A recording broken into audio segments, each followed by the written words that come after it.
when I think about entrepreneurship, it starts with a dream. And then you put pen to paper, and it's a very, very long journey, and it's not a straight line, and there's a lot of, what do I call it? There's a lot of celebrity around entrepreneurship, as though people that succeeded just did it magically, following a smooth path. Do either of you have any commentary for the entrepreneurs in the room that maybe are struggling or going through a challenging point of what does success look like, and maybe touch on the necessary failures and points of humiliation on the journey to the glamour? I can start. You want me to start? Yeah, sure. Look, failure is a byproduct of success. That's really the best way to think about it. Success is a terrible teacher, and there is no question that this is a really hard job, and you need to be really effing resilient because you are getting knocked down all the time. People think you're just getting knocked down when you're a nobody. Trust me, as soon as you have a reputation, lots of people are trying to knock you down.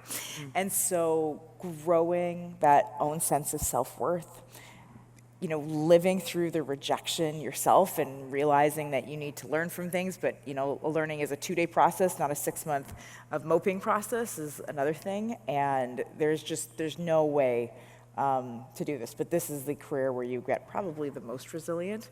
And the good part about that is at some point you feel like you wear Teflon, and then you can do anything because you've seen everything go wrong so many times. You're like, okay, I'm pretty resilient. I can make it through this. What I love about Dragons, and so we have these extraordinary entrepreneurs that were on the stage, Paige and Michelle is a dragon. What I love about it is that it makes entrepreneurship possible for people around the country. When you watch the show, you feel like you probably wouldn't want to be in there, but maybe you could. And you see, I'd say, you know, the variety of different people from all across the country that brave the den and breathe their dreams into existence. So I want to say, Michelle, you in particular, I think you've brought a lot of hope to entrepreneurs on the show, and you've been really constructive. And so to you and the other Dragons, I'm really thankful for the culture of entrepreneurship that you're helping to infuse across Canada. So maybe a round of applause for Michelle on that. Thank you. Absolutely. I mean, there's a lot that goes into that. There's like our incredible producers that allow us to tell these stories. There's like the entrepreneurs that actually make this possible. I mean, the only reason that Dragon's Den is on season 20 is because every year we get to see new entrepreneurs and new ideas and great ideas like yours come on the show where like no one ever thought a glow stick could be reinvented or needed to. And you just, every year my eyes get open to a brand new set of businesses. And I mean, look, it's also a huge shout out for NACO, right? There's finally like, when I was starting, I mean, 20 years ago in Toronto, I can't believe it's 20 years ago, it's so embarrassing. I know, it's okay, it's okay. Thank you. It was like 2008, and there was like 3 angel groups.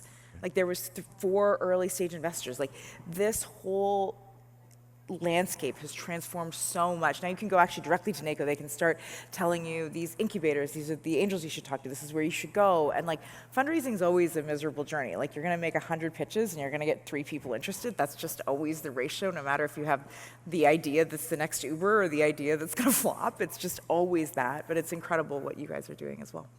Thank you. I think we're at time. Oh my goodness, I love it here, guys. I love being around all the like-minded people. This is so much fun. Well, first of all, Michelle, Paige, thank you guys so much for being here. And Claudio, all the work that you've been doing, not only seeing it in front of everyone, but behind the scenes, how passionate you and your team are about entrepreneurs, has been a wonderful sight to see. So thanks for having me as well. Thank you. Thank you. Thank you. So Michelle, Paige, thank you. Entrepreneurs in the room, we do want to support you in partnership with Elevate. As Keshia mentioned, we've opened up a 48-hour window for you to nominate yourself or another entrepreneur for the Angels and Dreams Fellowship. If you miss that window, then we will be leveraging our nomination partners, incubators, accelerators, innovation hubs, angel networks around the country, and they will be putting you forward, and there are many of them. We do want to help you leverage the power of our national network. You will hear a lot about network capital going forward, and it's really something that we're cultivating to benefit you. We know that the future prosperity of the country is in your hands, no small challenge, and we believe in you. So thank you so much, everyone. Yes, absolutely.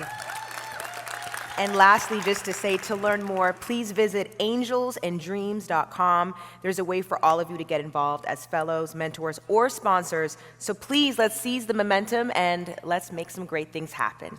Thank you, guys. Thank you.